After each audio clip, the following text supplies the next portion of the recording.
ফজরের 2 রাকাত সুন্নতের পরে 100 বার দোয়াটি পড়ুন, দুনিয়া আপনার কাছে নত হবে, আপনি ধনী হয়ে যাবেন ইনশাআল্লাহ। নবীজি সাল্লাল্লাহু আলাইহি সাল্লাম সেই সাহাবীকে বললেন, তুমি কি ফেরেশতাদের দোয়া ও আল্লাহ তাআলার সৃষ্টিজীবের সকল সৃষ্টিজীবের তাসবিহ তুমি পড়ো না? তখন নবীজি সাল্লাল্লাহু আলাইহি সাল্লাম এই দোয়াটা সেই সাহাবীকে শিক্ষা দিলেন।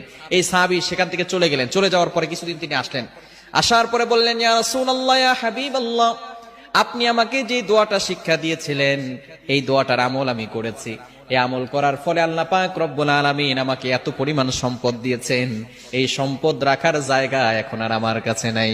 চমৎকার একটি দোয়া হচ্ছে সুবহানাল্লাহি ওয়া বিহামদিহি সুবহানাল্লাহিল আযীম আস্তাগফিরুল্লাহ, সুবহানাল্লাহি ওয়া বিহামদিহি সুবহানাল্লাহিল আযীম আস্তাগফিরুল্লাহ। কখন পড়বে?